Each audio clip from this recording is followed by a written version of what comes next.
Innal hamdalillah nahmaduhu wa nasta'inuhu wa nastaghfiruh wa na'udzu billahi min shururi anfusina wa min sayyiati a'malina may yahdihillahu fala mudhillalah wa may yudlilhu fala hadiyalah.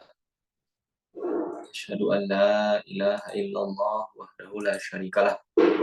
Asyhadu anna Muhammadan 'abduhu wa rasuluhu la nabiyya wa la rasula ba'dah. Amma ba'du. Teman-teman rahmatullahi subhanahu wa ta'ala,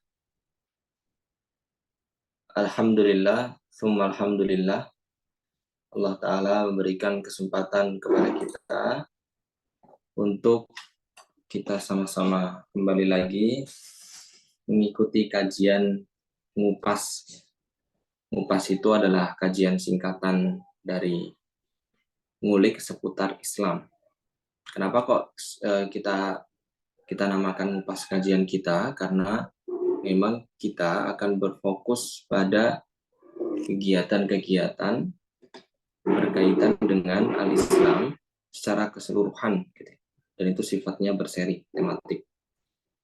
Alhamdulillah ngupas ini sudah pertemuan yang keempat ya. Ini sudah pertemuan yang keempat dan ini dijalankan 1 pekan sekali, berarti ini officially adalah 1 bulan pertama kegiatan ngupas kita. Dan selama 4 pertemuan ini memang kita masih berfokus pada seri tentang pernikahan dan juga rumah tangga.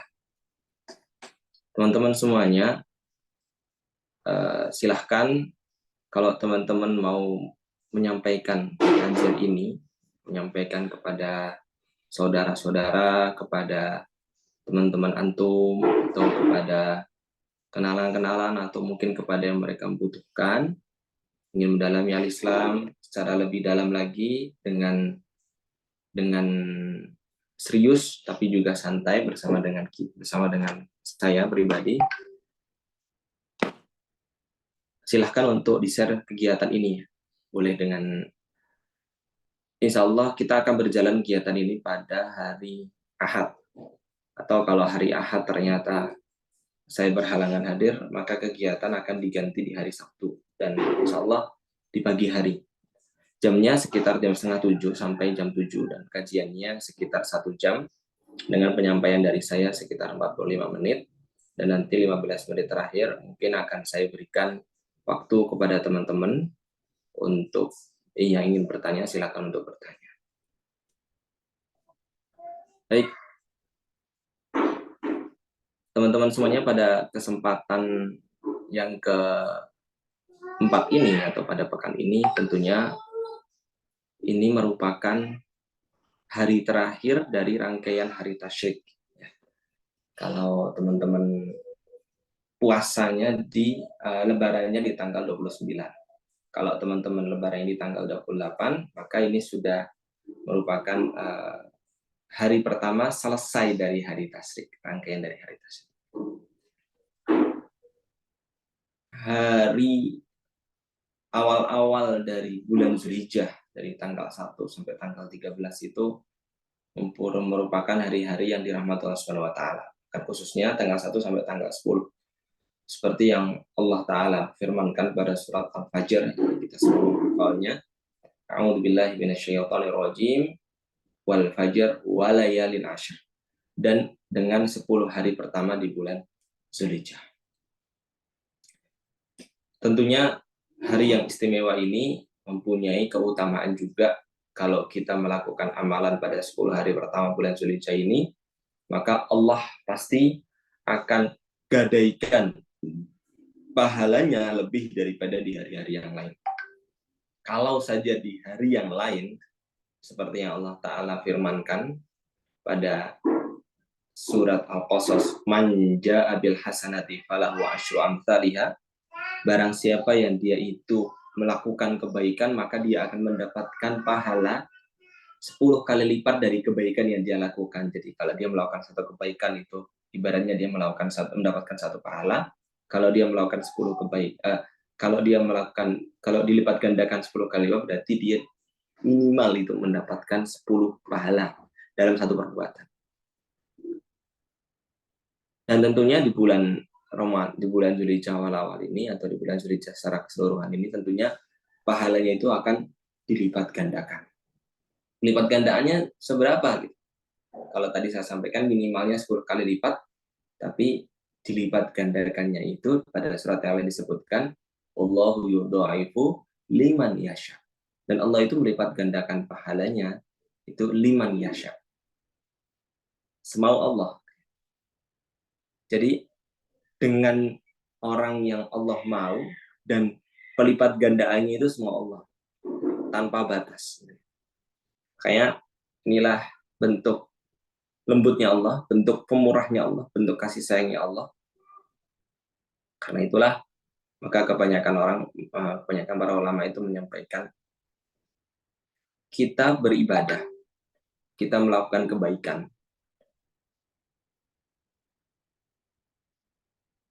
Itu sebenarnya bukan untuk mengganti jannah, tapi untuk menjadi layak di hadapan Allah, supaya Allah bisa memberikan balasan terbaik untuk kita.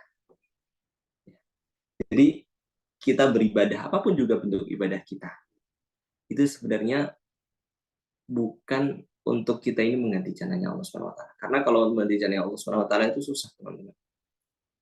Bayangin, teman-teman hidup di dunia ini hanya 10, misalkan ya, hanya 100 tahun lah ya, itu paling tua kita bisa beramal, mungkin ya 200 tahun lah katakan.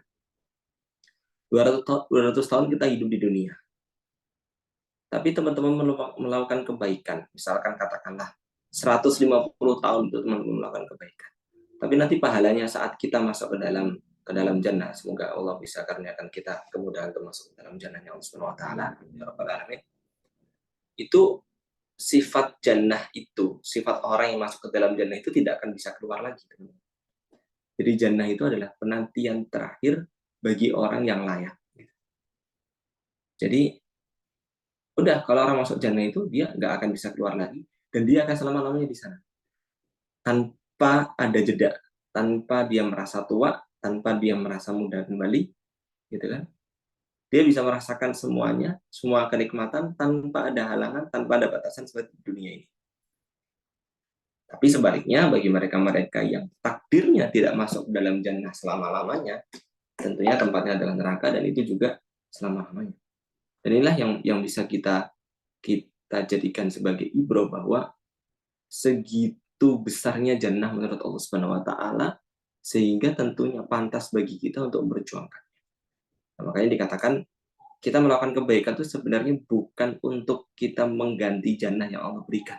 Bukan kita untuk menebus jannah yang Allah berikan, tapi hanya semata-mata untuk menjadi hamba yang layak di hadapan Allah Subhanahu wa taala. Untuk menjadi seorang budak yang layak di hadapan Tuhan. Itu saja. Jadi tujuannya adalah itu, kita melakukan kebaikan.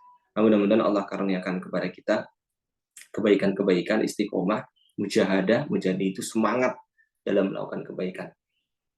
Kemudian teman-teman subhanahu wa ta'ala, pada kesempatan kali ini saya ingin menyampaikan judulnya adalah keluarga Ibrahim.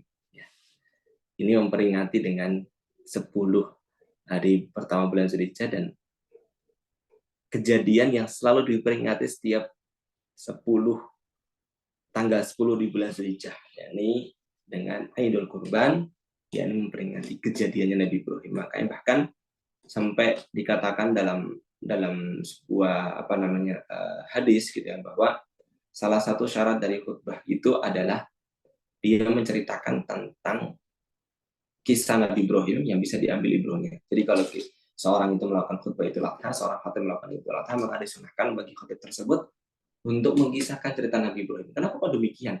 Kenapa kok harus Nabi Ibrahim ini dikisahkan ceritanya berulang-ulang? Ya, biar kita bisa mengambil ibrah di sana. Seperti yang Allah Ta'ala firmankan, inna fi dzalika la'ibratan liulil albab atau liulil absar. Sesungguhnya kisah-kisah yang diberikan kepada kita itu ada ibrah. Tujuannya untuk memberikan ibrah kepada mereka-mereka yang mau berpikir, kepada mereka yang mau mendalami cerita-cerita tersebut, mendapatkan sebuah pelajaran yang pada akhirnya pelajaran ini bisa jadi pegangan untuk hidupnya. Bahkan uniknya di sini teman-teman, Nabi Ibrahim itu saking kita diminta untuk menjadikan dia sebagai apa namanya, sosok yang ceritanya harus selalu kita tahu, harus selalu kita hafal, harus selalu kita dalami hikmah-hikmahnya. Dikatakan dalam ayat yang lain, Allah Subhanahu wa taala berfirman dalam surat An-Nahl ayat 123, "Tsumma auhayna ilaika anittabi' millata Ibrahim hanifah." Kemudian kami Allah wahyukan kepada engkau wahai Muhammad untuk mengikuti milah ajaran, tata cara, akhlak, budi pekerti, perilaku dari Nabi Ibrahim alaihi salam. Dan ini teman-teman, ini yang unik dari sekian nabi, 25 nabi, selain Nabi Muhammad tentunya karena beliau adalah nabi kita, nabi-nabi yang sebelumnya, hanya Nabi Ibrahim yang dikatakan kita harus mengikuti milahnya. Makanya diperkuat dalam hadis yang lain, dalam ayat yang lain ya, bahkan surat Ali Imran Allah taala berfirman, "Qul shadaqallah fattabi'u millata Ibrahim hanif." Qul shadaqallah, katakanlah Allah itu benar dan ikutilah itu kan sebuah perintah. Ajarannya Nabi Ibrahim yang lurus. Bayangin di dua ayat ini mempunyai satu makna yang sama. Intinya adalah kita diminta untuk mengikuti ajaran Nabi Ibrahim. Allah itu tidak akan mengulang suatu redaksi dalam Al-Quran dengan redaksi yang hampir mirip dengannya, kecuali hal tersebut harus jadikan perhatian bagi kita. Nah ini, di pesannya adalah kita harus menjadikan perhatian dari cerita Nabi Ibrahim. Bahkan bukan ceritanya saja, ajaran beliau itu kita harus perhatikan. Makanya kita harus menggali terus, kita harus berilmu terus, kita harus berilmu dengan cerita Nabi Ibrahim ini. Supaya apa? Supaya kita seperti yang seperti yang difirmankan oleh Allah Subhanahu wa taala, menyesuaikan dengan firman Allah Subhanahu wa taala. Dan bukan cuma kita, bahkan Nabi Muhammad pun, suri tauladan kita itu diminta untuk mencari tahu ceritanya Nabi Ibrahim, diminta untuk meneladani ajaran Nabi Ibrahim. Dan fakta yang lain ya, dalam surat Al-Mumtahanah disebutkan ayat 3. Allah Ta'ala berfirman, "Qad kanat lakum uswatun hasanatun fi Ibrahim walladzina ma'ah." Artinya apa? Sungguh telah kami jadikan suri tauladan yang baik untuk Nabi Ibrahim dan orang-orang yang mengikutinya. Kalau tadi kan perintahnya. Jadi saat kita ini mengikuti perintahnya Nabi Ibrahim, mengikuti milahnya Nabi Ibrahim, mengikuti ajarannya Nabi Ibrahim, maka orang-orang itu diminta untuk mengikuti kita. Makanya Nabi Muhammad pun diminta untuk mengikuti ajaran Nabi Ibrahim. Nah ini uniknya teman-teman. Dan faktanya juga, dalam ayat Al-Quran yang banyak itu, hanya ada 2 nabi yang kita diminta untuk menjadikan dia sebagai uswatun hasanah. Yang pertama adalah Nabi Ibrahim, yang kedua adalah Nabi Muhammad sendiri dalam surat Al-Ahzab. Tentunya ini sebuah fakta yang semakin menguatkan kita bagaimana kisah Nabi Ibrahim ini harus kita kupas secara tuntas, secara mendalam tentang kisah-kisahnya, tentang keutamaan-keutamaannya, sehingga kita tahu ajaran dari milah Nabi Ibrahim itu apa. Sehingga kita diminta untuk berusaha untuk mendapatkan suri tauladan dari ajaran tersebut. Dari sini, maka saya menyampaikan kepada teman-teman sekalian untuk mari kita mulai sekarang atau kita jadikan momen 10 bulan Zulhijjah ini untuk kita melihat-lihat lagi cerita Nabi Ibrahim. Banyak sekali terkupas. Bahkan saya pribadi lebih suka membaca di kitab, coba membuka Al-Bidayah wa Nihayah. Itu sudah ada terjemahannya. Silahkan dibaca terjemahannya. Di sana ada banyak sekali cerita tentang Nabi Ibrahim alaihissalam, bahkan berpuluh-puluh jilid ya, bahkan berpuluh-puluh halaman, bahkan 100 halaman lebih itu menceritakan tentang kisah Nabi Ibrahim. Dan kalau kita kupas sekarang itu bisa menjadi beberapa part kajian gitu kan ya. Tapi di sini teman-teman semuanya kita akan berfokus seperti yang saya sampaikan di awal bahwa kajian kita di sini ngupas ini adalah fokusnya kepada keluarga Nabi Ibrahim. Baik, teman-teman semuanya. Konsep keluarga Nabi Ibrahim kemudian. Keluarga Nabi Ibrahim ini keluarga yang seperti apa? Sehingga kita bisa mengambil kesimpulan yang bagaimana. Baik, Nabi Ibrahim alaihi salam itu saat dia menikah dengan Siti Saroh, itu Siti Saroh adalah perempuan pilihan Nabi Ibrahim. Perempuan pilihannya Nabi Ibrahim alaihissalam. Tapi di sini teman-teman semuanya, sebelum Nabi Ibrahim menikah dengan Siti Saroh, ini pentingnya yang pertama adalah persiapan sekali lagi. Sebelum Nabi Ibrahim menikah dengan Siti Saroh, kalau teman-teman ikut kajian saya sebelumnya, itu ada peran dari suami dan peran dari istri. Nabi Ibrahim ini menguatkan peran dia sebagai seorang suami. Cerita tentang Nabi Ibrahim ini sangat luar biasa teman-teman. Bahkan di masa mudanya, Nabi Ibrahim ini sudah terkenal sosok yang sangat kritis terhadap hal-hal yang berbau keimanan. Makanya dalam surat Al-An'am diceritakan, Nabiyadzalika nuri Ibrahim malakutas samawati wal ardh wa liyakuna minal mukinin falamma janna alaihil lailu ra'a kaukaban qala hadza rabbi falamma afala qala la uhibbul afilin. Saat Nabi Ibrahim ini mencari Tuhannya, itu beliau melihat bintang. Maka beliau mengatakan, oh bintang ini Tuhan saya. Karena begitu cantiknya bintang, begitu bagusnya bintang tersebut, ya gemerlap di malam hari, menerangi manusia di saat tidak ada di sana penerangan. Maka bintang ini menerangi manusia dengan cahayanya dan juga dengan wujudnya yang sangat cantik. Maka Nabi Ibrahim mengatakan, oh ini luar biasa. Dia bisa menerangi hidup saya. Tapi kemudian bintang itu hilang. Begitupun juga saat Nabi Ibrahim alaihissalam itu dia kemudian saat bintang itu hilang, kemudian Nabi Ibrahim alaihissalam mendapati adanya bulan. Beliau mengatakan bulan ini bagus ya. Beliau mengatakan ini Tuhan saya. Tapi saat kemudian bulan itu hilang, beliau menyampaikan dengan penyampaian yang sama bahwa saya ini orang yang masih tersesat. Masa ada Tuhan hilang? Karena konsep beliau adalah Tuhan itu tidak boleh hilang. Tuhan itu harus selalu ada di hati kita. Tuhan itu harus selalu bisa menjadi sosok yang kita jadikan sebagai tempat bergantung. Gitu ya. Kalau hilang, bagaimana kemudian dia bisa menjadi tempat bergantung? Kemudian yang selanjutnya adalah matahari. Gitu ya. Saat kemudian matahari ini muncul, beliau mengatakan dengan cahaya yang sangat luar biasa, oh ini Tuhan saya. Ternyata matahari di malam hari juga terbenam. Beliau mengatakan, inni bari'um mimma tusyrikun. Saya berpaling dari apa-apa yang sudah saya bandingkan dengan Allah Subhanahu wa taala.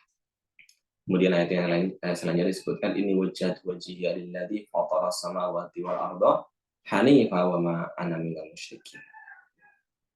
Nah, ini perkataan ini pada akhirnya menjadi pijakan Nabi Ibrahim untuk langkah-langkah beliau selanjutnya. Perkataannya itu artinya adalah saya menghadapkan wajah saya itu kepada zat yang menciptakan saya. Wajadul fataras samawati wal arda hanifa. Dia juga menciptakan langit-langit, menciptakan bumi, menciptakan matahari, segalanya itu wa ma ana minal musyrikin, dan saya tidak akan mensyirikkan dia kembali. Ini bukan hanya sekedar sebuah perkataan teman-teman, tapi ini sebuah prinsip. Prinsip yang pada akhirnya Nabi Ibrahim itu mendapatkan gelar Khalilullah, kekasihnya Allah. Kenapa kok dia mendapatkan gelar kekasihnya Allah, kecintaannya Allah? Karena dia sudah menunjukkan di hadapan Allah Subhanahu wa taala bahwasanya Allah adalah satu-satunya kekasih. Keluarga, istri, anak, bapaknya bahkan, atau ibundanya, atau saudara-saudaranya, rasa kasih beliau, rasa cinta beliau kepada mereka itu di bawah rasa cinta beliau kepada Allah. Makanya disebutkan Khalilullah. Kenapa kok kita bisa mengambil pengertian demikian? Karena Allah Subhanahu wa taala itu sosok yang kita harus mencintai dia dulu. Allah itu akan memberikan rasa cintanya. Allah akan memberikan rasa rahmannya, rasa sayangnya. Itu hanya kepada mereka yang sudah memberikan rasa sayangnya kepada Allah. Tapi kalau Allah memberikan rasa kasihnya, ya, itu kepada semua manusia. Gitu ya. Makanya dikatakan Allah itu memberikan rezeki kepada semua manusia, tapi Allah memberikan kecintaannya itu hanya kepada orang-orang yang mencintai Allah. Jadi syarat supaya kita bisa mendapatkan cintanya Allah adalah kita harus cinta dulu kepada Allah terlebih dahulu. Bahkan dikatakan Allah itu sosok yang sangat pencemburu. Kalau kita berhasil membuat Allah itu cemburu, maka hati-hati. Cemburunya Allah itu apa? Saat hamba itu mendahulukan cinta hamba kepada hamba yang lain daripada kepada Allah Subhanahu wa taala. Itu adalah saat Allah cemburu kepada kita. Makanya di sini Ibrahim bisa mendapatkan gelar Khalilullah itu karena Nabi Ibrahim saat dia mengatakan ini wajhatu wajhi lillazi fatara samawati wa arda hanifah, dia betul-betul fokus pandangannya, fokus tujuannya, fokus karirnya, fokus masa mudanya, fokus masa tuanya, fokus dia menikah, fokus dia mempunyai anak, fokus dia mencari nafkah. Itu untuk Allah Subhanahu wa taala.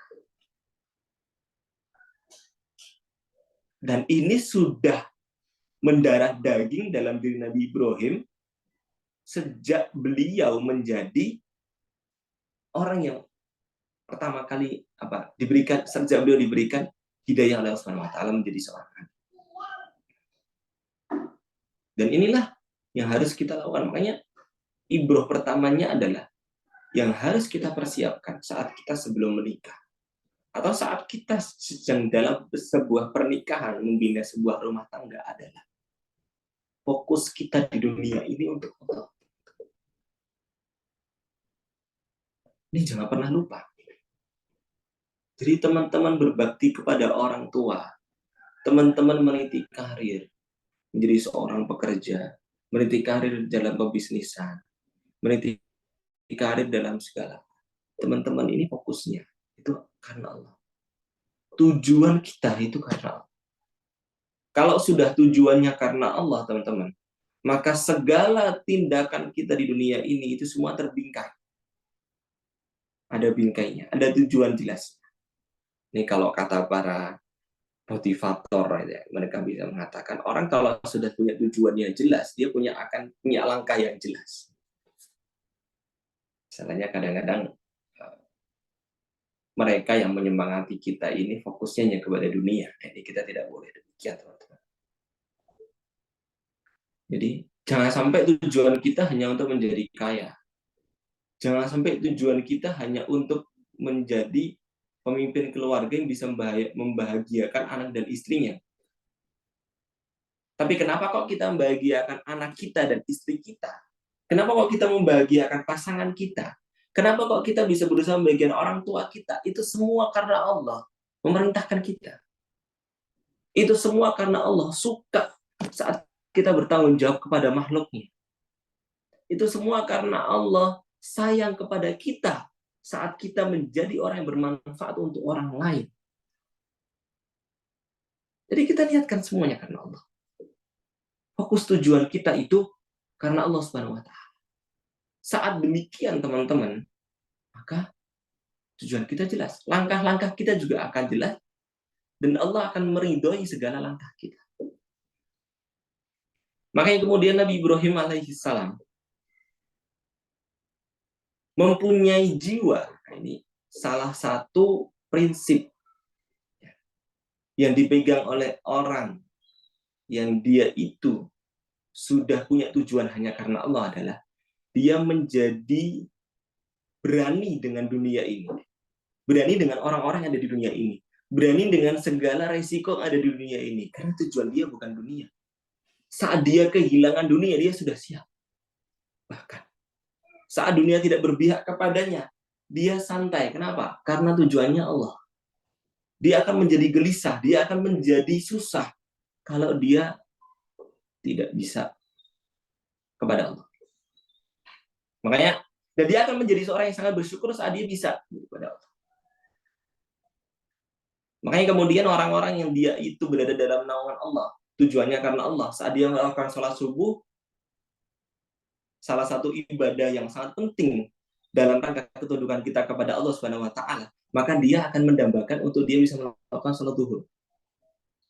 Saat dia melakukan sholat zuhur, maka dia akan bisa mendambakan dirinya bisa melakukan sholat asar. Jadi tujuannya adalah di sholat ke sholat. Orang kalau sudah tujuannya seperti ini, teman-teman, sholatnya akan khusyuk. Karena tujuannya hanya kepada Allah Subhanahu wa taala. Dan dia akan berani dengan dunia ini, dengan segala resikonya, dengan segala tantangan yang dia dapatkan nanti. Nah, dalam hal pernikahan juga, dia akan berani mengambil keputusan bahwa, oh, saya akan menikah. Dan yang dia jadikan pertimbangan saat saya akan menikah ini bukan urusan-urusan duniawi. Bukan urusan seberapa besar gaji saya. Bukan urusan perempuan yang saya nikahi ini seberapa besar dampaknya untuk bisnis saya.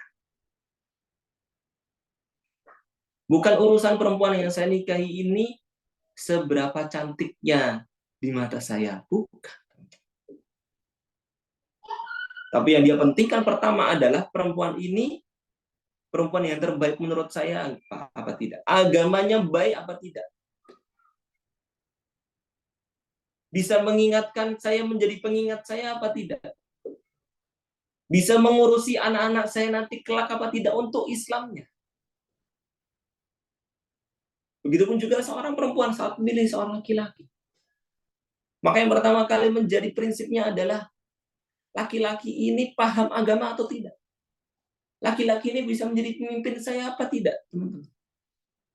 Karena saat perempuan menikah dengan seorang laki-laki, maka dia sudah menyerahkan hidupnya kepada laki-laki tersebut.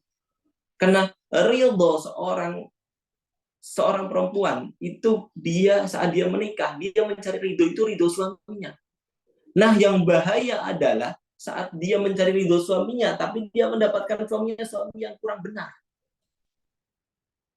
Sehingga kemudian dengan alasan dia mendapatkan ridho suami, dia melakukan hal-hal yang keluar dari norma agama Islam.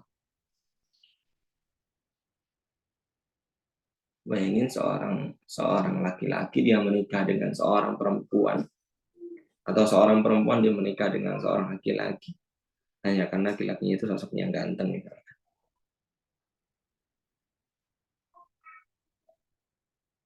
Bagaimana kemudian agamanya tidak dilihat. Nah, ini berbahayanya nanti ke depan untuk perempuan tersebut adalah langkah perempuan ini nanti ke depan itu ditentukan oleh rumah tangga dia dengan laki-laki tersebut. Makanya teman-teman semuanya di sini yang bisa kita ambil ibro adalah mari kita menjadi Ibrahim masa muda. Bagaimana itu? Ibrahim yang teguh dalam agamanya. Ibrahim yang tidak memandang segala sesuatu itu karena urusan dunia. Tapi memandangnya karena urusan agama, karena urusan Allah SWT. Dalam dia menentukan sikap, dalam berkarir, dalam dia berdagang, dalam dia berbisnis, dalam dia berumah tangga, dalam dia mencari suami, dalam dia mencari istri, dalam dia memilih sosok istri terbaik, sosok suami terbaik buat dirinya, dalam dia berikhtiar untuk sampai kepada jenjang pernikahan. Itu semua dia lakukan dengan rangka dia berpegang teguh kepada ajaran Islam. Ya, kalau berpegang teguh kepada ajaran Islam tentunya tidak ada alasan bagi seorang suami dan bagi seorang yang ingin mempersiapkan pernikahan kemudian dia melakukan hal yang tidak baik, hal yang melanggar pernikahan. Saya itu, ini cerita teman-teman, saya itu sebelum saya menikah dengan istri saya punya satu azam yang kuat bahwa istri saya ini adalah sosok yang tidak pernah saya temui sebelumnya. Tidak pernah saya berinteraksi dengannya sebelumnya. Kenapa? Karena untuk menjaga diri kita dari fitnah. Kadang-kadang adanya rasa yang timbul, itu kadang-kadang sebelum pernikahan, itu kadang-kadang bisa membuat kita memicu untuk melakukan hal yang tidak baik. Pada akhirnya kita berhubungan, telepon-teleponan, gitu kan. Atau apa namanya, mengingat seseorang yang tidak seharusnya kita ingat. Nah, ini harus kita jauhkan hal-hal seperti ini dalam hidup kita. Caranya gimana? Nggak harus trik seperti yang saya sampaikan tadi ya teman-teman. Caranya adalah ya, proses kita untuk menuju pernikahan ini harus kita lihat. Ya. Teman-teman, kalau teman-teman mau melihat juga pernikahan para nabi itu tidak ada yang dengan unsur dia melakukan misalkan hal yang kita sebut sekarang mungkin pacaran atau berhubungan dulu, itu tidak ada. Coba teman-teman lihat kisahnya Nabi Musa alaihissalam. Dia menikah dengan istrinya, yakni istrinya adalah anak yang Nabi Syuaib itu langsung lewat jalur diminta oleh bapak. Sebelumnya mereka berkomunikasi hanya melihat Nabi Musa membantu Nabi Syuaib saja. Nah, membantu anaknya Nabi Syuaib ini. Nah, kemudian setelah Nabi Musa membantu Nabi Syuaib, kemudian Nabi Syuaib ada rasa langsung disampaikan kepada bapak. Langsung diadakan sebuah pernikahan. Kemudian kalau teman-teman tahu cerita Nabi Ibrahim dengan Sarah itu juga tidak lebih jauh, tidak lebih sama dengan ceritanya Nabi Musa. Bagaimana Nabi Ibrahim mendapatkan Siti Sarah itu juga merupakan sebuah perkenalan, gitu kan? Yang pada akhirnya Nabi Ibrahim mendapatkan istri yang bernama Siti Sarah tersebut. Siti Sarah ini adalah perempuan yang sangat baik, teman-teman, perempuan yang baik, bahkan sangat cantik, bahkan dalam sebuah cerita, gitu ya teman-teman. Nabi Ibrahim ini kan dulu pertama kali berdakwah itu di daerah Babilonia, di daerah Irak ya. Di masa mudanya ya, dia kemudian dibakar, berdakwah di sekeliling umatnya gitu kan. Kemudian dia menghancurkan berhala, kemudian dia dibakar gitu kan ya. Kemudian yang sebagainya lagi itu adalah fase-fase dakwah dia di Babylon. Babylon itu kalau sekarang mungkin daerah Mesir ya, atau daerah Mesopotamia. Nah, di Babilonia ini teman-teman, saat Nabi Ibrahim kemudian Nabi Ibrahim pun menikah dengan Sarah pun dari Babylon, karena ini orang dari Babylon gitu. Saat beliau merasa dakwahnya itu sudah susah di Babylon, maka beliau pindah ke Mesir.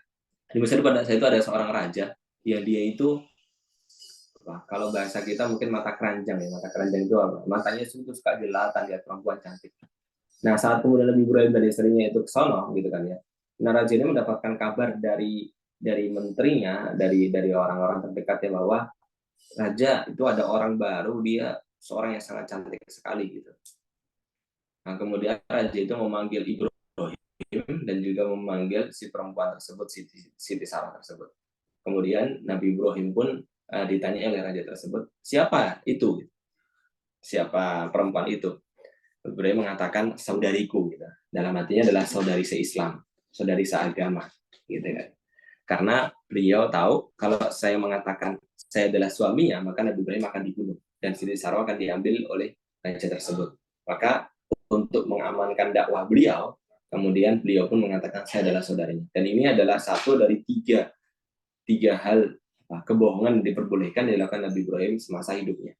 Yang lain kan saat beliau menghancurkan berhala ya, saat beliau dipersaksikan oleh umatnya, ditanya oleh umatnya, siapa yang menghancurkan berhala ini? Ibrahim mengatakan bal fa'alah kabiruhum hadza. Yang menghancurkan ini sambil menunjuk kepada berhala yang paling besar. Nah, itu ceritanya nantilah di fase yang lain ya, di cerita kita mengulas lebih lanjut tentang Nabi Ibrahim. Kita fokus di sini tentang Siti Sarah tersebut, teman-teman. Maka saat kemudian Siti Sarah ini dia mendapatkan diketahui oleh raja tersebut bahwa wah ini sosok yang sangat cantik gitu kan ya, sosok yang sangat cantik, cerdas gitu kan ya, wajahnya itu ada sebuah cahaya di sana, maka Siti Sarah ini pun diambil pada akhirnya oleh raja tersebut. Nah, saat raja tersebut ingin dalam tanda kutip mengambil kehormatan Siti Sarah, itu Siti Sarah pun berdoa kepada Allah Subhanahu wa taala, dan dengan doanya ini kemudian raja itu merasa dirinya itu tercekik gitu kan ya. Seperti tercekik, seperti hampir mati. Kemudian Siti Sarah ini berdoa kembali, wahai Allah, kalau engkau melakukan demikian maka niscaya saya akan dikira sebagai seorang pembunuh gitu kan ya. Maka hentikan itu. Maka kemudian cekikan itu pun dilepas. Raja itu kemudian malah ingin ingin kembali merampas kehormatan Siti Sarah tersebut. Padahal Siti Sarah berdoa kembali, dan kemudian raja itu menjadi trauma dan mengatakan dalam diri perempuan ini sungguh ada setan sehingga saya tidak bisa mendekatinya. Nah, pada akhirnya perempuan Siti Sarah tersebut pun selamat dari fitnah raja ini. Ini untuk menunjukkan bagaimana cerdas dan cantik dan menariknya seorang Siti Sarah ini, teman-teman. Sampai seorang raja pun itu kepingin kepada Siti Sarah tersebut. Nah, pada akhirnya dikisahkan raja tersebut pun memberikan budak ya, bernama Siti Hajar. Siti Hajar kemudian bersama dengan Nabi Ibrahim, bersama dengan Siti Sarah, dan ini yang unik teman-teman. Ini kita bisa mengambil ibrah ya dari keluarga yang Nabi Ibrahim. Siti Sarah ini adalah sosok yang dia mendukung Nabi Ibrahim di dakwahnya. Bahkan dia diminta untuk dia diajak Nabi Ibrahim hijrah dari Babylon ke Mesir pun dia ikutin. Dia ikutin Ibrahim kemanapun Ibrahim berada. Seorang istri itu dikatakan patuh, dikatakan setia, itu saat dia bisa membantu suaminya dalam hal-hal yang bersifat agama. Misalkan, kalau bersifat dunia mah belum teruji teman-teman. Ya kan? Misalkan suaminya ingin kaya, istrinya bantu, yuk bantu saya jadi manajer saya supaya saya bisa membangun perusahaan, kamu jadi manajernya. Nah itu mah semua orang bisa, gitu. Karena kan kita ini gampang tergiur dengan uang, teman-teman. Makanya dalam surat At-Taubah disebutkan hubus syahwati minan nisa'i wal banina wal qanatir muqantarah. Seorang itu diberikan syahwat oleh Allah itu yang pertama adalah perempuan lawan jenis, yang kedua adalah anak, yang ketiga adalah harta gitu kan. Nah ini tergantung, ini bukan urutan ya, ini tergantung orangnya. Ada yang orang terpindah dengan harta, terpindah dengan anak, terpindah dengan orang tua, terpindah dengan yang lain lagi. Teman-teman, kalau untuk urusan dunia mah gampang gitu kan ya. Misalkan perempuan ini cantik gitu kan ya, kemudian laki-laki tersebut tertarik itu. Tapi seorang perempuan ini bisa menjadi, dikatakan dia itu setia, dikatakan dia itu membantu lakinya, dikatakan dia patuh kepada lakinya saat dia diajak untuk berdakwah itu mau. Gitu. Ini dilakukan oleh Siti Sarah. Bahkan Siti Sarah ini berada di sampingnya Nabi Ibrahim terus saat permulaan dakwah. Dan yang susah itu saat dia di permulaan, teman-teman. Saat orang sukses mah gampang. Gitu. Nah, yang terjadi sekarang banyak orang kemudian saat dia sukses dia melupakan perempuan yang ada di sampingnya saat mereka merintis gitu kan ya. Banyak cerita-cerita seperti ini yang kita bahas kemarin di part yang bagian tentang selingkuh gitu kan. Fenomena tentang banyaknya orang yang selingkuh di era sekarang ini. Jadi orang yang walau bahasa kita yang menemani dari nol itu kalah dengan mereka yang kemudian datang di akhir gitu kan. Tapi yang menemani dari nol itu adalah perempuan yang paling setia sebenarnya teman-teman. Karena dia mau menemani perempuan laki-laki tersebut, apalagi itu untuk berdakwah. Berdakwah itu kan tidak ada profitnya, tidak ada keuntungannya secara duniawi itu nggak ada sama sekali gitu.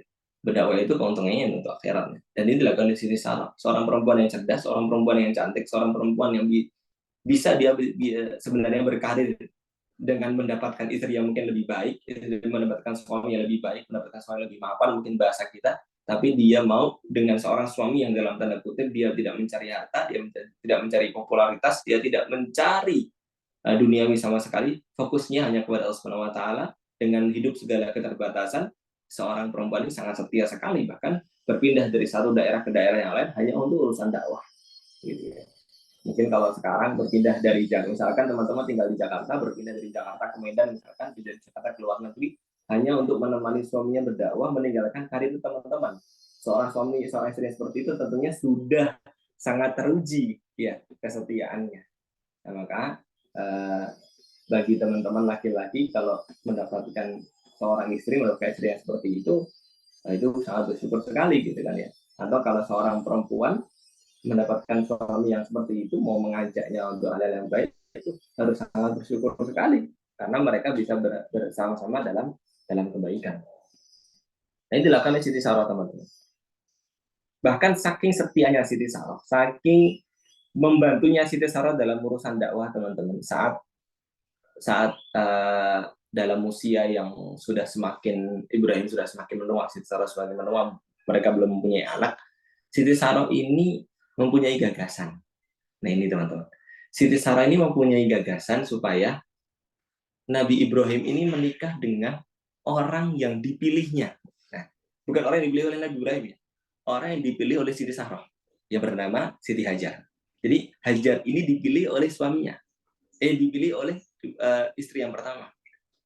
Istri yang pertama tahu siapa itu Hajar. Gitu ya. Tentunya Ibrahim juga tahu siapa itu Hajar. Gitu. Dan yang minta itu ada Siti Sarah. Engkau engkau nikahilah Hajar gitu kan ya. Nah, saat hal itu teman-teman, saat hal itu terjadi, Siti Sarah ini mengatakan, Ibrahim mengatakan kepada Sarah, alasannya apa? Alasannya apa, wahai Sarah, kenapa engkau menyuruh saya untuk menikah dengan Hajar? Alasannya supaya engkau bisa mendapatkan seorang keturunan laki-laki yang bisa menggantikan dakwah. Luar biasa, teman. Ini perempuan idaman. Jadi yang dia inginkan, alasan dia sampai rela untuk dipoligami adalah supaya suaminya itu mempunyai keturunan yang bisa menggantikan estafet dakwah. Ini kan luar biasa mulia teman-teman. Bukan untuk urusan duniawi. Bukan mohon maaf hanya untuk urusan syahwatnya saja. Bukan mohon maaf hanya untuk urusan punya anak saja, enggak. Tapi fokusnya adalah kamu supaya bisa mendidik seorang keturunan yang bisa menggantikan dakwahmu di dunia ini. Dan benar teman-teman, dari doa, dari keinginan baik seorang istri tersebut, Allah mengaruniakan bukan cuma satu keturunan, pada akhirnya dua keturunan Nabi Ibrahim yang dua-duanya menjadi nabi. Ini hikmah di balik istri yang solihah.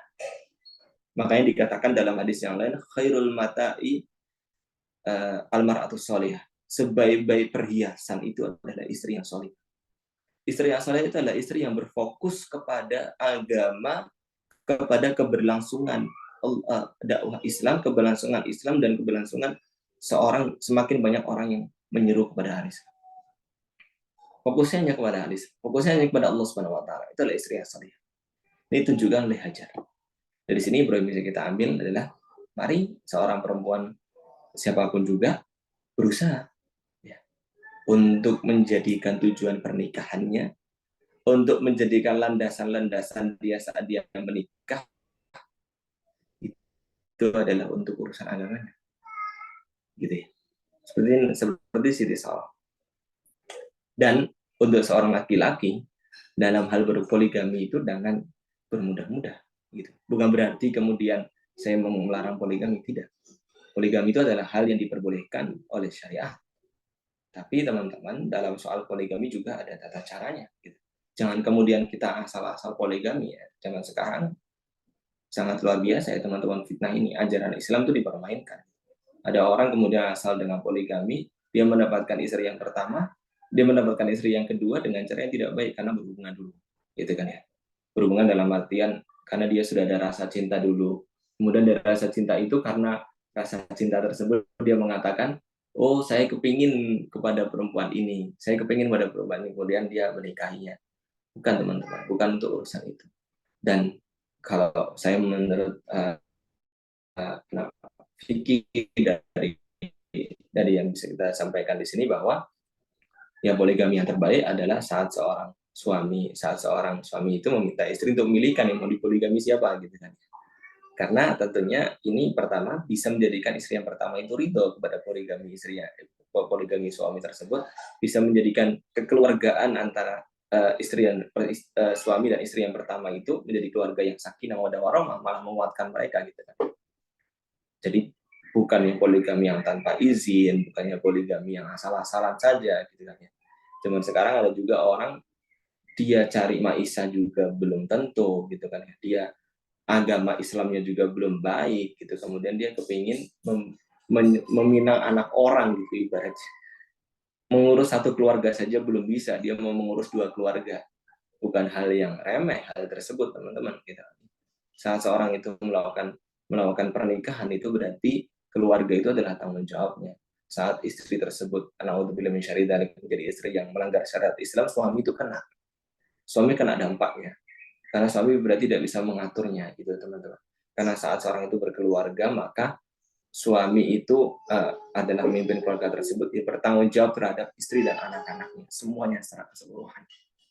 Makanya disinilah pentingnya seorang suami itu berhati-hati dalam urusan poligami ini, tidak asal-asalan saja gitu kan ya. Dan yang terbaik adalah mencari ridho istrinya gitu kan ya, saat dia ingin melakukan hal tersebut, walaupun itu hal tersebut diperbolehkan oleh Allah Subhanahu wa taala. Kemudian teman-teman, nah, saat seseorang itu memberikan tujuannya karena Allah Subhanahu wa taala, maka pasti Allah Subhanahu wa taala itu akan ganti dengan lebih. Yang terjadi di Siti Saroh, teman-teman. Siti Saroh itu saat dia menginginkan suaminya untuk menikah kembali dengan Siti Hajar, pada akhirnya Siti Hajar mendapatkan seorang anak. Tidak berselang lama, teman-teman, Siti Saroh ini mendapatkan seorang anak juga, gitu kan. Sosok anak yang sangat dia idam-idamkan di usia Siti Saroh yang sudah 90 tahun. Bayangin teman-teman, menantikan penantian anak pertama sampai usia 90 tahun, sampai usia 90 tahun dengan segala kepedihan mungkin seorang perempuan tidak ada yang mau untuk dipoligami ya, sekali lagi.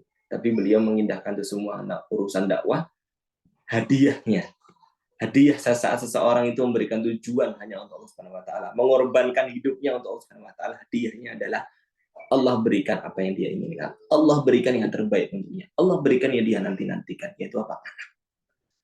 Siti Saroh kemudian mendapatkan anak yang bernama Ishak.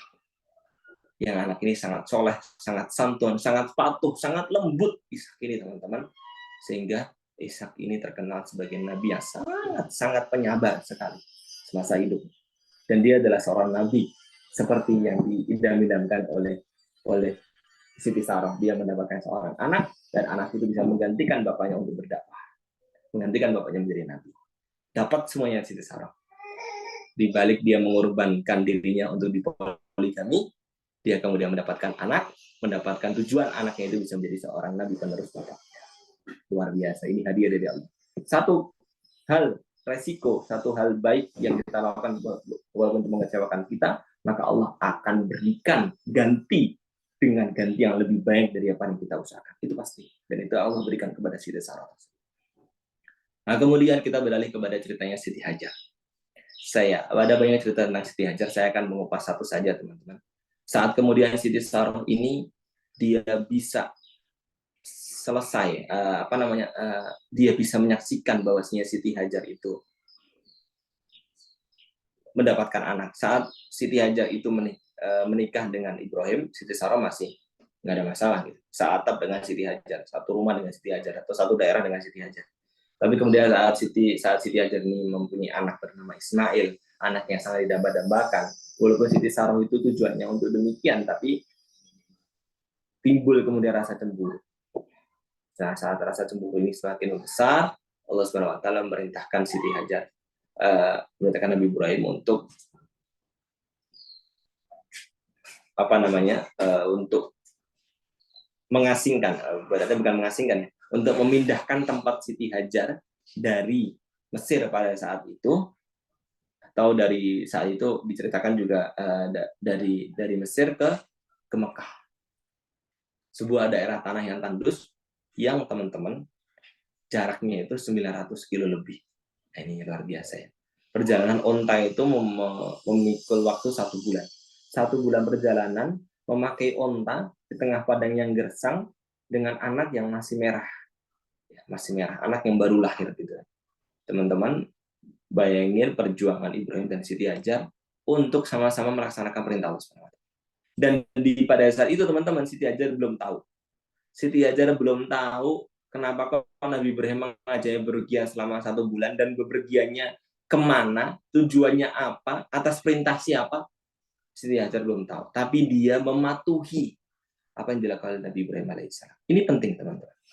Seorang istri, Ibrahim yang bisa kita ambil dari sini adalah seorang istri, sebesar apapun derajatnya di hadapan Allah, atau sesoleh apapun dia, atau bahkan setinggi apapun ya dia di hadapan Allah Subhanahu wa taala, dia tidak boleh lupa bahwa dia harus patuh kepada suaminya. Misalkan seorang ini jabatannya tinggi, jabatannya sudah vice presiden atau jabatannya sudah sangat luar biasa, kekayaannya luar biasa. Jangan pernah dia kemudian menyatakan bahwa suaminya itu di bawahnya. Dia tidak patuh dengan suaminya, tidak boleh. Ya. Saat seorang istri itu sudah menikah dengan seorang, makanya saat seorang perempuan menikah dengan seorang laki-laki dan dia mau untuk tunduk pada laki tersebut, diarahkan pada laki tersebut. Kalau yang diarahkan laki tersebut hal yang tidak baik, boleh didiskusikan, tapi tidak boleh untuk mengatakan hal yang buruk pada laki-laki tersebut. Diskusikan silahkan, menyampaikan pendapat perempuan itu silahkan, tapi disampaikan dengan sopan. Ini kunci teman-teman. Kunci dalam pernikahan adalah seorang istri memahami peran bahwasanya dia harus mematuhi suaminya. Patuh itu bukan berarti semata-mata yang dekat suaminya dilakukan, tidak, tapi dia berusaha untuk menjadikan suaminya sebagai seorang pemimpin. Nah, dalam hal ini teman-teman Siti Hajar juga melakukan demikian. Sampai di Mekah pun, ya sampai di Mekah, tanah yang sangat tandus teman-teman. Bayangin Siti Hajar itu ditempatkan di sebuah tempat, dan tempatnya ini katanya adalah fondasi dari Ka'bah gitu kan ya, sebuah rumah. Siti Hajar ditinggal di situ dengan Ismail, diberikan berbekal secukupnya, kemudian Nabi Ibrahim pun pergi. Saat Nabi Ibrahim pergi, Siti Hajar mengatakan, apakah engkau akan meninggalkan kami? Apakah engkau akan meninggalkan kami di tanah yang tandus seperti ini dengan anak yang masih kecil? Wahai Ibrahim. Nabi Ibrahim tidak menjawab apa-apa. Kemudian saat Nabi Siti Hajar mengatakan, Allahu amaraka bihada. Apakah Allah itu merintahkan kamu hal seperti ini? Nabi Ibrahim hanya mengiyakan. Kemudian apa yang dikatakan oleh Siti Hajar? Kalau Allah merintahkan, maka Allah tidak akan menelantarkan kami. Ini prinsip teman-teman. Kalau Allah memerintahkan kepada kita, Allah menakdirkan kepada kita hal yang baik. Dalam sebuah pernikahan, walaupun itu mengecewakan kita, walaupun tidak baik untuk kita, walaupun itu mungkin kita tidak menyukainya, tapi kalau Allah itu merintahkan kita, Allah itu menakdirkan kita demikian, maka itu adalah yang terbaik menurut Allah Subhanahu wa taala. Nah, ini harus kita percaya. Ini dilakukan oleh Nabi Ibrahim alaihissalam dan istrinya. Pada saat itu pun kemudian istrinya kehabisan bekal, dan kemudian istrinya pun naik dari Bukit Sofa ke Marwah ya untuk mencari makanan, untuk berusaha mencari makanan, untuk berusaha mencari minuman, dan pada saat itu pun dari bawah telapak kaki anaknya muncullah Zamzam. Gitu kan ya. Zamzam itu pun istilah ya dalam bahasa Ibrani yang artinya adalah kumpulah. Maksudnya pada saat itu Nabi Siti Hajar mengatakan berkumpullah air sehingga menjadi sebuah muara sehingga bisa kita bermanfaatkan nanti. Dan kalau tidak karena inisiatif Siti Hajar dalam membendung Zamzam ini, sungguh Zamzam itu bisa membanjiri umat manusia seluruhnya. Ini yang dikatakan oleh Rasulullah SAW.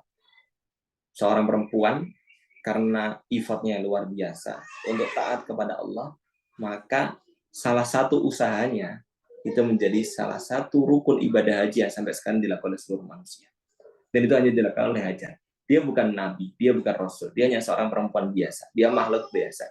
Tapi karena ketaatan dia kepada Allah dan kepada suaminya, teman-teman, ketaatan dia kepada Allah dan kepada suaminya, Allah jadikan apa yang dia lakukan itu menjadi ritual yang sampai sekarang adalah sebuah ibadah dalam salah satu rukun ibadah haji yang dilakukan oleh semua manusia seluruh dunia, yakni sa'i. Ini luar biasa. Hanya Hajar yang bisa melakukan. Dari sini kita bisa mengambil kesimpulan juga bahwa perempuan itu kan susah. Perempuan itu kan mempunyai sifat dominan dari Allah Subhanahu wa taala itu mengandalkan perasaan dan suka membantah. Dalam artian dia suka tidak terima gitu kan. Bukan membantah dalam arti tapi dia suka terima. Itu sifat perempuan. Tidak terima untuk dinasehati, tidak terima untuk dikasih masukan, karena dikasih masukan dengan kata-kata yang terlalu kasar, dia tersakiti dan sebagainya lagi. Tapi saat seorang perempuan kemudian mampu untuk mengerem hal tersebut, mampu untuk mengkondisikan hal tersebut dengan tujuan dia bisa untuk menjalankan perintah Allah Subhanahu wa taala, maka kemuliaan dia itu di atas yang lain. Kemuliaan perempuan itu di atas yang lain. Makanya Jadilah perempuan-perempuan yang menikah yang bisa melakukan hal demikian, patuh kepada suaminya, taat kepada suaminya, pintu suaminya itu dia lakukan. Baik teman-teman, kemudian yang terakhir adalah Ibrahim dengan anaknya Ismail. Ibrahim ini bonding dengan anaknya luar biasa. Bahkan ada sebuah cerita, yang cerita ini sangat luar biasa sekali, berkaitan dengan Ibrahim. Ya, nih, gini teman-teman. Cerita ini adalah berkaitan dengan Ibrahim menikah dengan seorang perempuan. Jadi saat muda, Ibrahim itu menikah dengan seorang perempuan. Kemudian seorang perempuan tersebut, kemudian ibunya meninggal ya. Nah, kemudian perempuan tersebut bersama Ismail menikah dengan seorang perempuan, kemudian Siti Hajar meninggal setelah itu. Ini sejarahnya demikian. Dan Ismail pun kemudian pada saat itu dia pergi untuk bekerja. Dan Ibrahim datang ke rumahnya Ismail, menemui seorang perempuan tersebut, mengatakan, apakah engkau istrinya Ismail? Ya, saya adalah istri Ismail. Dan bagaimanakah menurutmu tentang Ismail? Ismail adalah sosok yang sangat luar biasa, sosok yang sangat mengarahkan kepada saya untuk hal yang baik, sosok yang sangat kuat agamanya. Kemudian dia mengatakan, bagaimanakah keluargamu? Bagaimanakah keluarga kalian, gitu kan ya? Bagaimanakah ekonomi keluarga kalian? Ibrahim mengatakan, perempuan tersebut mengatakan, keluarga kami itu berada dalam kemiskinan, keluarga kami berada dalam kesusahan, keluarga kami berada dalam keterbatasan. Intinya adalah dia mengatakan bahwa keluarga kami itu keluarga miskin, keluarga kami keluarga tidak punya apa-apa, dan saya sedih dengan hal tersebut.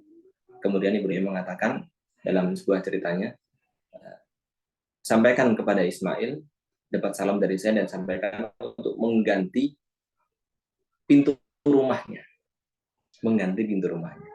Nah, pada saat itu Ismail kemudian datang, disampaikan oleh istrinya hal tersebut. Kemudian apa jawaban Ismail? Oh, itu adalah bapak saya. Dan maksud dari hal tersebut adalah bahwa saya diperintahkan untuk menceraikan engkau, wahai perempuan tersebut. Kemudian Ismail pun menceraikan perempuan itu. Nah, kemudian terjadi lagi teman-teman hal yang selanjutnya. Ismail alaihissalam kemudian menikah lagi dengan seorang perempuan. Nabi Ibrahim kemudian datang dari Palestina ke Mesir, ke Mekah, kemudian menanyakan pertanyaan yang sama dan tentang masalah ekonomi juga yang sama. Maka jawaban perempuan tersebut adalah, saya hidup yang enak dengan Ismail. Ismail setiap hari memberikan kepada saya makanan yang enak, kemudian minuman yang enak, gitu kan ya. Kemudian buah-buahan yang segar, untuk menunjukkan bahwa istri tersebut tidak menunjukkan, ya, karena Ibrahim tidak menyatakan bahwa dia adalah bapaknya Ismail. Istri tersebut tidak mau menunjukkan kepedihannya, kepedihan keluarganya itu di luar. Istri tersebut bisa menjaga aib keluarganya. Saat ditanya tersebut dia tidak mengeluh, gitu ya. Dan yang kedua, istri tersebut merasakan kenyamanan dengan Ismail. Dia menikahi Ismail bukan karena hartanya, tapi karena kesolehannya Ismail. Maka apa yang dimakan olehnya, dia dapatkan dari Ismail itu dia syukuri. Bahkan mungkin makanan yang tidak enak pun dia ibaratkan sebagai makanan, sebagai daging. Minuman yang tidak enak pun dia ibaratkan sebagai minuman yang sangat enak menurutnya, gitu kan. Pokoknya yang diberikan oleh Ismail semua dia syukuri. Dan kemudian Nabi Ibrahim pun mendoakan kepada istri tersebut dan keluarga Ismail dengan doa supaya mereka dikaruniai daging tersebut, dikaruniai keberkahan tersebut, makanan yang tidak pernah habis, yang sampai sekarang teman-teman di Makkah itu, karena doa Ibrahim ini, di Makkah itu semua makanan ada. Nah, teman-teman cari di Makkah, di Arab itu semua makanan itu ada. Itu berkah dari doa Nabi Ibrahim alaihissalam. Yang pertamanya dia doakan kepada Ismail, kepada keluarganya Ismail, atas jasa istrinya. Dari sini kita bisa mengambil ibrah teman-teman, pentingnya seorang istri itu bisa menjaga aib keluarga. Kalau misalkan keluarga itu mungkin tidak mampu, jangan kemudian menjelek-jelekkan suaminya. Bahkan menjelekkan di hadapan bapaknya pun, menjelekkan di hadapan orang lain pun jangan. Karena urusan keluarga itu adalah kembali kepada sosok pribadi suami dan istri tersebut. Tidak boleh kemudian kita terlalu menjabarkan itu kepada orang-orang lain. Dan itu dilakukan oleh Ismail alaihissalam. Dan puncaknya teman-teman, Ismail ini sangat kuat bondingnya kepada bapaknya. Puncaknya adalah dia diminta oleh bapaknya untuk kemudian mengorbankan nyawanya pun Ismail ini mau. Ini luar biasa teman-teman. Makanya kan dalam ayatnya kan salam abalahu ma'hu saya qala ya bunayya ini arafil manam anni adbahu fandur madza tara qala ya abati almatu. Saat mau dibunuh itu, saat mau disembelih itu, Ibrahim melakukan diskusi dengan anaknya.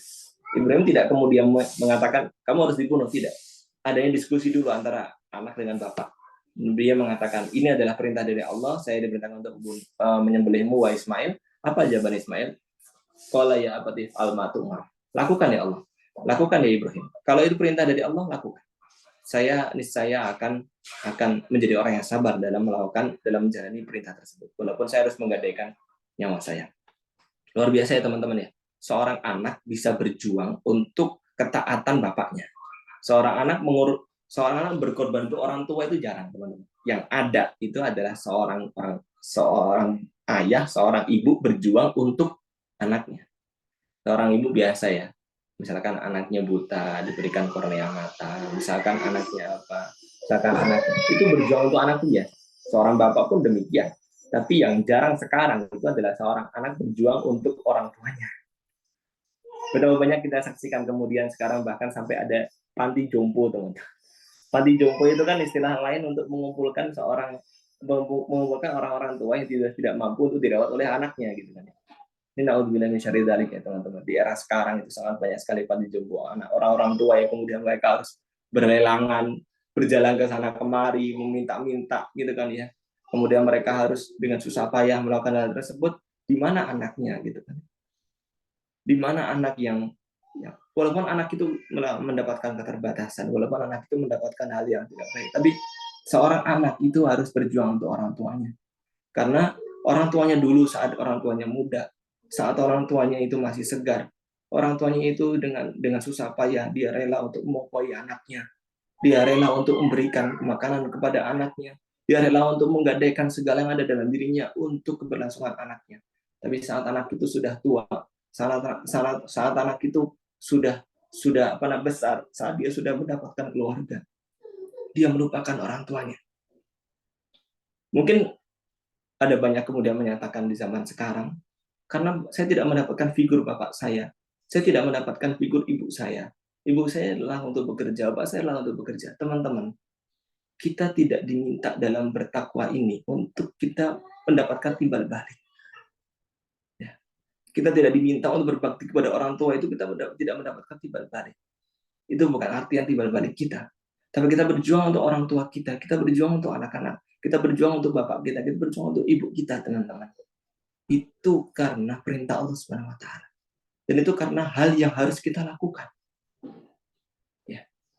Dan itu dilakukan oleh Ismail alaihissalam. Bahkan kalaupun dia harus menggadaikan nyawanya, dia akan berikan nyawa itu, teman-teman. Ini luar biasa. Makanya kita tidak ada apa-apanya, teman-teman. Ya. Makanya kalau kita mendapati orang tua kita sudah tua, kita kasihani orang tua kita. Kita tolong orang tua kita. Kita bantu orang tua kita. Tidak usah melihat, bapak saya dulu itu, biasanya bapak ya, bapak saya dulu itu nggak pernah menolong saya, gitu. Nggak usah melihat itunya, teman-teman. Saya itu dulu bapak saya itu cuma pagi kerja, malam selesai, saya nggak pernah mendapat figur bapak saya. Ya. Saat beliau sudah tua, kita lihat ketuaan beliau, kita sudah lihat kerut-kerutan dalam mata beliau, kelelahan dalam beliau untuk mengurusi kita. Harusnya kita sayang, kita berikan, kita kasih masukan, kita ajak ngobrol. Kemudian banyak-banyak kita berbakti kepada orang tua kita. Kita lakukan yang bisa kita lakukan. Kita arahkan keluarga-keluarga kita bersama-sama untuk menyayangi orang tua kita. Ini adalah ibrah teman-teman dari seorang anak. Dari seorang Ismail kita belajar betapa berbaktinya betapa segitunya seorang anak harus berbakti kepada orang tua. Dari Ibrahim kita belajar, kita jadilah bapak yang selalu membangun komunikasi baik dengan orang tua, dengan anak-anaknya. Karena saat seorang bapak untuk membangun komunikasi dengan anaknya, seberapa berat pun anak tersebut kita berikan bebanan, anak tersebut akan mengatakan ya. Kalau dia mendapat kemudian bekati dari bapaknya. Kalau dia mendapatkan suri tauladan dari bapaknya yang baik, dari ibunya yang baik, teman-teman, maka dia akan mengatakan iya, seberapa apapun cobaan yang bapak berikan kepada bebanan yang diberikan bapak itu kepada anak. Mungkin ini bisa saya sampaikan tentang kisah Ibrahim alaihissalam dan Ismail. Mohon maaf ini agak lama karena saya harus menyampaikan semua kisahnya berkaitan dengan keluarga. Mudah-mudahan bermanfaat kita semua. Qul qouli hadza wa astaghfirullah li wa lakum. Kalau ada yang mau ditanyakan, disampaikan, silakan.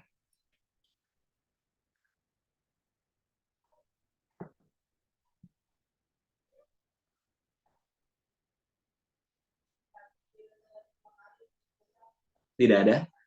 Kalau tidak ada yang disampaikan, baik teman-teman, mudah-mudahan kita bisa mengambil cerita dan dari cerita Ibrahim alaihissalam.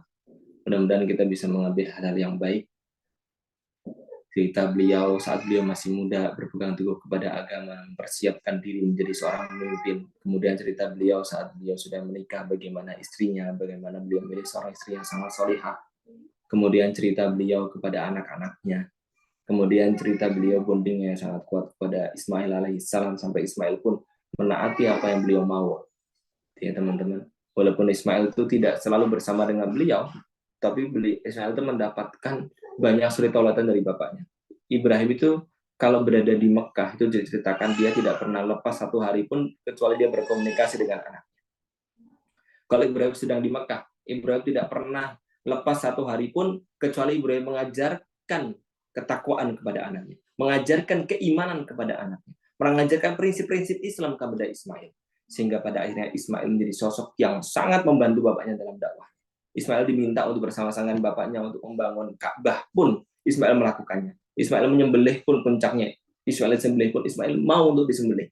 Itu untuk menunjukkan kepada kita bagaimana Ibrahim ini menjalin hubungan ini sehingga anaknya patuh kepadanya, sehingga anaknya mengikuti perintahnya dengan tanpa terpaksa, sehingga anaknya mendapatkan figur yang kuat dari bapaknya, sehingga anaknya mendapatkan keimanan yang kuat karena dia melihat seberapa kuat keimanan bapaknya, seberapa kuat kesaksian dia terhadap keimanan bapaknya. Itu dia lihat betul-betul hal tersebut. Dan teman-teman, uniknya di sini dalam Al-Quran adalah, teman-teman perhatikan, hubungan seorang bapak dengan anak itu selalu digandengkan dalam ayat Al-Quran. Ismail, Ibrahim, Ishak, Yusuf, Yakub, Zakaria, Yahya. Tidak ada cerita ibu dengan bapak. Karena apa? Karena ibu dengan bapak itu sudah biasa. Tapi yang luar biasa adalah karena ibu dengan anak itu sudah biasa.